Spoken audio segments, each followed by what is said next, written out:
the players, NFL players, man, they have a unique thing that's potentially in the works right now, man. So let's see. I think Stephen A. Smith was the first one, I think, to bring it up. But also there was, I forgot who the kid plays for. Maybe the Saints. He was on Golick. Mike Golick's radio show, and they were talking about some different ideas in terms of if this COVID-19 thing continues on, potentially what the players could do, NFL players could do to make sure their season goes on without any hiccups. And something that has been floated out as an idea are the players signing waivers that would essentially take all responsibility away from the teams if these players were to contact or contract COVID-19 throughout this whole process. So for me, man, at first I was like, yo, this is out of control right now, man. Like, just the thought of me saying I'm going to sign something to completely take all responsibility away for you, for me to go out here and play. I thought, for me, just initially thinking of it, I wasn't a fan of that. I think that when you're talking about COVID-19, there's still so many uncertainties about it. You don't know the long-term effects of it right now. We don't know if you can get it multiple times. We don't know. I mean, they I don't want to say over sensationalize, but they pump out all the time the deaths associated with it and things like that, how it strongly affects the older generation and some of the younger generation. And when I think of it, I'm just like, man, if it's something that's this crazy where it had the whole country shut down, actually not the whole country, the whole world was shut down. I don't know necessarily if I would be so gung-ho to just say I'll sign a waiver because I really want to play football that bad right now, knowing the uncertainties that we know right now. Like, for me, I just made me real uneasy about that. Did you switch your tune though? Like you said initially, that was your reaction. Did you think about it more? I've been thinking about it, and I'm falling in the middle because I said to myself, I think we had this conversation off air in terms of which stage of my career I'm in. Mm-hmm. If I am 6th round draft pick and this is between year 1 and 4, I'm a lot more, put it like this, I will be more open to the idea in terms of having the conversations about it, in terms of looking into how this thing could work. If it's year 6 through 9, man, I'm not even talking to you right now, because for me, I'm like, I'm weighing my money versus the risk, not only for me, but for my family as well. And I'm not even about to take that chance. Like, it's not even, in fact, I might say some unsavory things to you if you even presented this opportunity to me, because I'm like, man, not only do you not care about my health, but you don't care about my family's health either, if you would even think that this is something that I would do. So that's why for me, it's like, the more I think about it, it's still just right down the middle, because I was blessed enough to experience both sides where you are highly paid, but I've also experienced where you're not highly paid. You're not a top 10 draft pick. You're not a top 3 round draft pick. So your money situation is drastically different. Those perspectives change a lot. But if I'm just thinking to myself, if you're a Russell Wilson, for example, and you're supposed to get $30-something million this year, well, you just made 20-something or 30-something last year.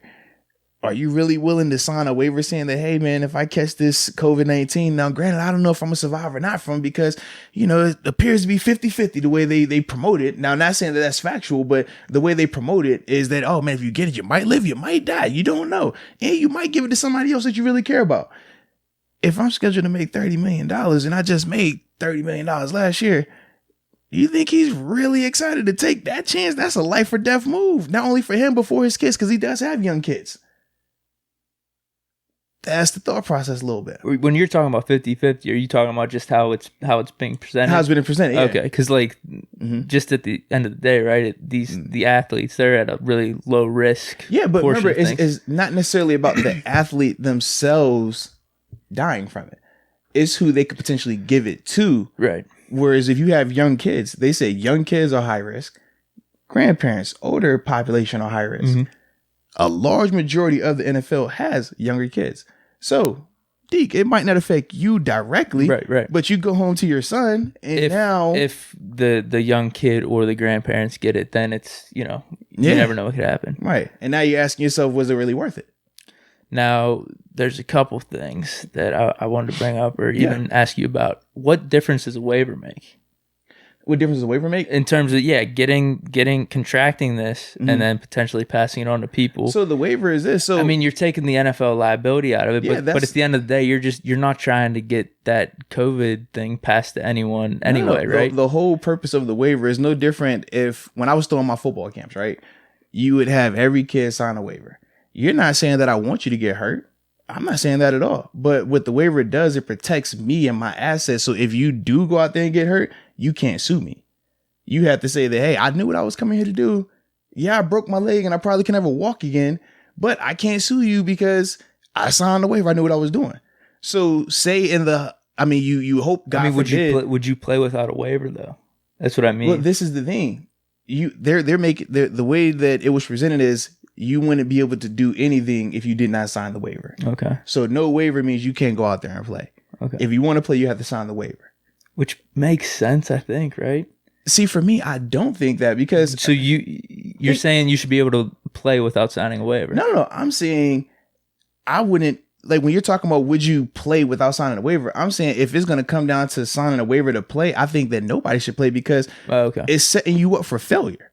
That's what I'm saying. It's different. Like even when we're talking these football camps that I would do, right?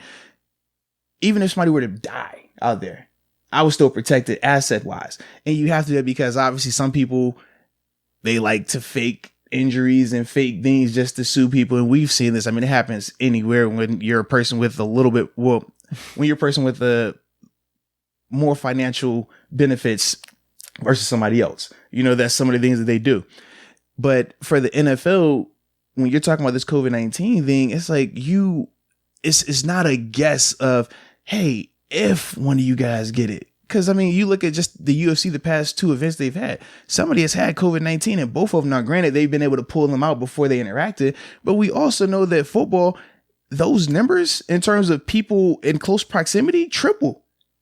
So it's not a question of if somebody in the NFL is going to get it. We know that the percentage is letting you know that, hey, there's going to be some people that have it, period.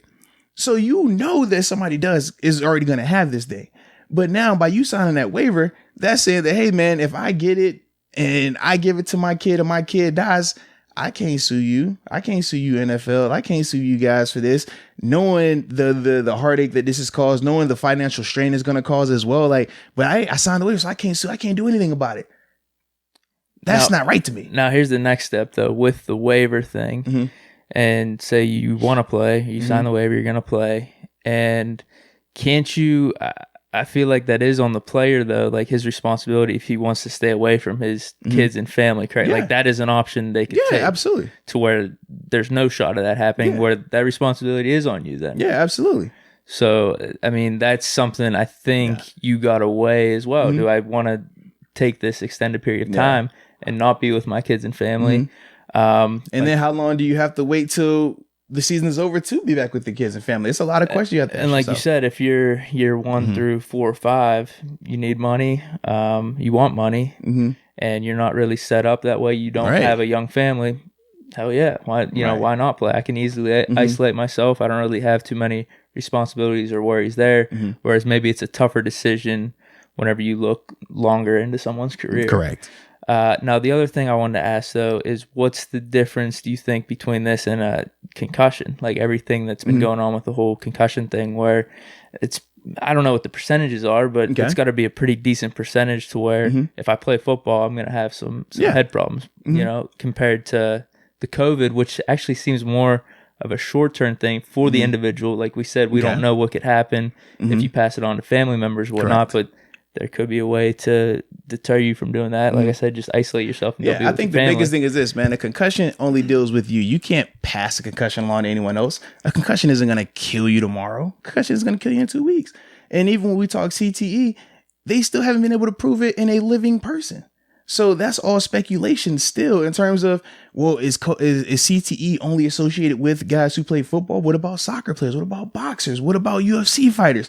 What about the kid who's played all the way up to college and has had multiple concussions? We won't know until they're able to find a way to test people while they're alive. With COVID-19, we know for a fact you can get that today and you could die from it. It's simple. We know that you can get it and you could pass it to somebody and they could die from it. It's that simple. So that's the biggest difference for me when we talk concussion versus COVID-19. When we talk, hey, a guy knowing that, hey, I could get a concussion while I'm playing. Hey, I could potentially become paralyzed when I'm playing. Now, granted, the percentages might be lower for some of the others, but we know, okay, cool. That necessarily isn't life or death. And obviously, you can potentially die on the football field. We got all that, but the percentages are extremely low. With COVID-19, as of right now, the chances of you contracting it are a lot higher. So that element is different. So the fact that the percentages of you contracting it is higher and the percentages of it being able to spread are higher, that I think is the biggest difference between the two from my perspective. Okay. But then I guess at the end of the day, it comes down to how are you going to spend your time off the field then, though? I don't think it's about how you spend your time off the field. That's like saying, hey, we shouldn't quarantine because how are you going to spend your time when you're in quarantine? Like, it's less about what you plan to do with your time and more so about how are we going to operate to make sure that everyone is safe as they can be. That's the perspective I take with it. Who are you talking? You talking about just I'm players? talking players. I'm talking coaches, because it's not just players that are affected. You look at how many coaches are in the league that are at risk in terms of their age and think about their families. It affects more than just players. I feel like a lot of times people just, when we talk bringing up the coaches is players. Something that I mean, shoot, think about the owners. Think about Mr. Rooney. You don't think Mr. Rooney is at risk? You don't think when you go down the list of these owners, how old they are, they're not at risk? So now you're telling the owner, hey, y'all sign these waivers. I'm not even going to show up, though, because I'm at risk. So I got to play it safe, okay? Y'all take that risk over there. I'm going to chill at the house. You think that's right either? I don't know. That's a tough call because he's the owner. So he's the employer. He's the one paying. It's all about what you're willing to take as as a player. Yeah. Am I willing to give my time and this risk for the money? It's all a weighing thing. Yeah. And Mr. Rooney, he's pretty set. He owns the team. He's thinking, man, I could probably do what I want. And like you said, being an at risk goes back to the whole personal responsibility thing. If that's his decision, that he's like, man, I'm at risk. I just want to hang back. Yeah. I'm set in this way. I don't know. Yeah. I think I'm kind of like it comes down to like the individual thing. Yeah. Like, how are you gonna do all this and manage your time and manage like what people you see and all that type of stuff? Well, I do think a couple of things play into this too, man. In terms of if they were to go this route, because right now it's just been thrown out there. There hasn't been anything official, but if they were to do a vote, I don't want it to be like how with the CBA, yeah, we all vote individually, but it's collectively. So even if you voted no, but the majority said yes, if 51 get it, right, then y'all got to do it. I think it should be case by case. Hey, Deke, you want to do it? Great. You go out there and do it. If I don't want to do it, I don't have to do it. And I think it should be that route. How does that affect next year then? Well, you're right. Because, all right, you don't want to do it. We're bringing in this dude that played in the XFL last year. Right. All right, he did good for us. Those are some of the your things. spot's gone now. Those are definitely some of the things that you weigh into that, or even the compensation element of it. So do the people that are signing these waivers, or the people that, because even with the waiver element, it's hard to really go more into that. So just hypothetically, if there wasn't a waiver, would guys get paid more for hazard pay, knowing that, hey, I'm going to be taking an extra chance with my life to perform for you, my owner, my employer, and also entertaining. So do I get a pay increase for taking this chance? Is that something that is talked about as well? Or the guys who decide that, hey, I don't want to take that chance, do they still get compensated, or do they not get paid at all? Those are some of the things. And like you said, well, do you have to worry about losing your job as well? It's a lot of factors that go into that. Yeah, this has put people in a tough spot, tough decisions. I don't know. Go ahead. Well, because I look at it like this too. Like, it's like, are you going to get punished for doing what you feel is best for you and your family? Or are you going to get rewarded for ultimately putting your life at risk, taking more of a chance? I don't know. Catch-22 scenario there. Yeah. It definitely is. And I don't want to make it seem like I'm saying if a player doesn't want to play, like that's wrong or anything. I just think it comes down to what you want to weigh, and it goes back to what you're saying. If you got the family and all that stuff, and you feel like you're set beyond football, man, I don't blame you for doing that. I don't at all. I think just never mind. I was gonna say at the end of the day, I do kind of want football, and I want my star players out there. Yeah, but I mean, we all do. Let's be real. That's what makes the NFL versus some of the other leagues. the star players. But I think it would be different if I would understand. I would definitely understand. As much as you're just, man, I want Beckham out there. I want right. like Khalil Mack if out we there. if we went through the list of star players and they're like, okay, we're gonna have the NFL this year, but no Big Ben, no Russell Wilson, no Tom Brady, no Odell, like you said, no Juju. You just going down the list. You're like, man, is this really football right now? Like, as much as it is compared to the NBA, more of a team, organizational brand type of thing where fans are connected that way. You still definitely have star power. Absolutely. Way more than the MLB at least. So there is a connecting point there, and it wouldn't be the same if a lot of the star players were sitting out. Or I even, and I talked to you about this, I said, I even take a step further. What about like from a coaching standpoint? Hey, your team's out there, but the head coach isn't there because he's an at-risk guy or he doesn't want to take the chance. Yeah, it completely changes the dynamic. Yeah. And everybody thinks, oh man, it's easy to coach until you see what it looks like without that coach, without that guy. You're like, dang, yo, this sucks. Or you end up losing some close games or a team that has Super Bowl aspirations because certain players decide not to, not even the star players, but certain role players that you think is easy to just fill their spot and is not necessarily. They say, hey, I'm not taking that chance. And now your roster completely has to shift. It's not the same. And you end up losing or wasting the season away. Those are some of the things as well that have to be weighed in. And when we're talking about how bad we want this thing or, sign that waiver so we can see this. Like, these are some of the things that you really have to weigh. The players have more power than, I don't know, maybe the union gives them credit for or the players themselves, I think, in this scenario. This is the thing. Players always know they have power. The problem is because there's so many players, it's hard getting everybody on the same page. We saw that with the CBA vote. I mean, anytime a CBA vote is that close, it lets you know that, man, these guys understand the significance of the situation. They understand they have a voice, but trying to get everybody to vote on the same thing is tough to do. A lot of players. It's tough, right? It's different than basketball where you're only talking 15 guys on a roster. You're talking 60, 70, 90 during the offseason. The worst player in the NBA is still getting paid probably a couple million. Oh, absolutely, yeah.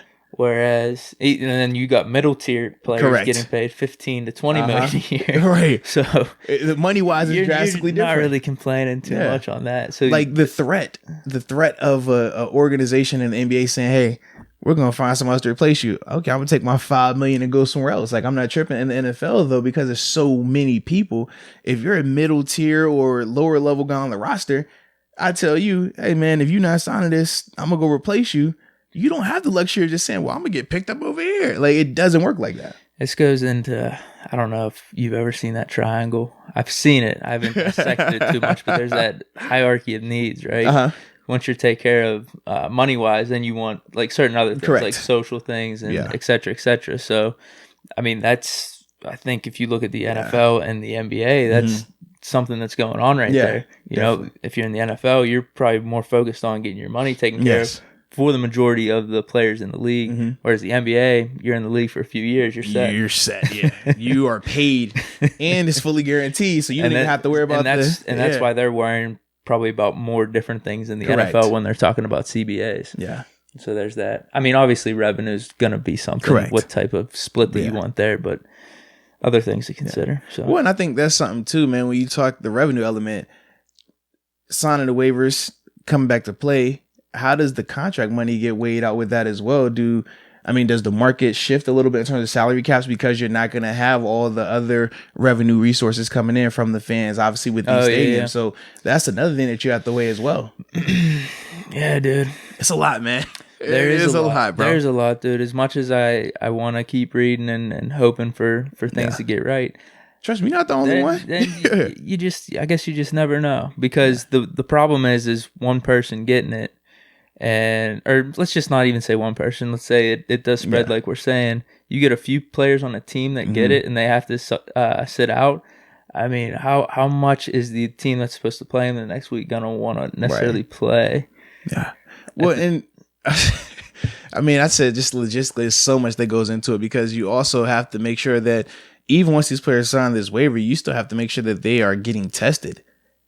And not just you test them when they first get there and that's it. Like week to week, I feel like you need to because you're interacting with different players each week. And then who knows how responsible these guys are during their time off, right? Once the game is played on Sunday, are they just staying in the hotel room?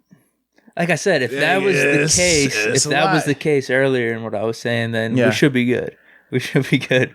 But Hey, but no one's doing that. not a chance. It's too much money involved. Guys are young. People want to have fun.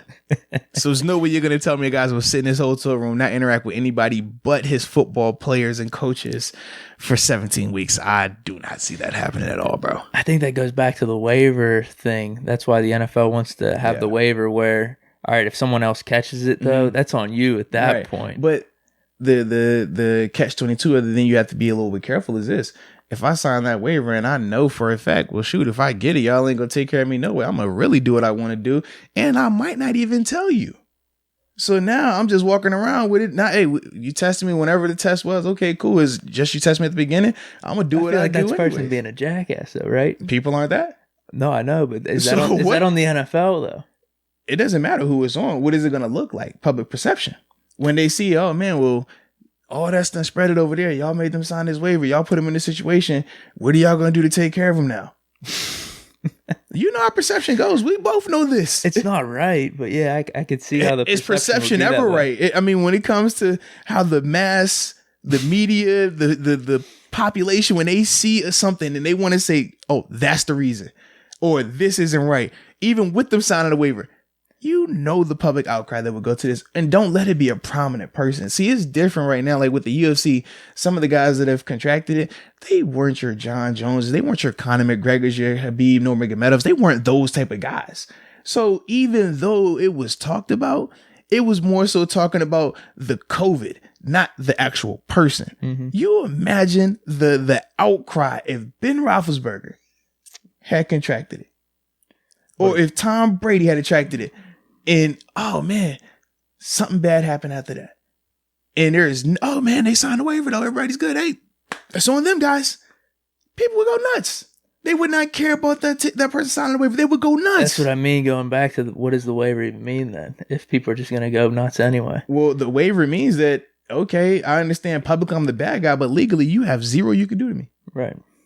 That's what the waiver does. The waiver is important. Publicly can affect the bottom line potentially. It can, absolutely. So that's the question. So it's like, technically, do I have to pay? Do I need to send out any money for that person? No, I don't have to do anything by law.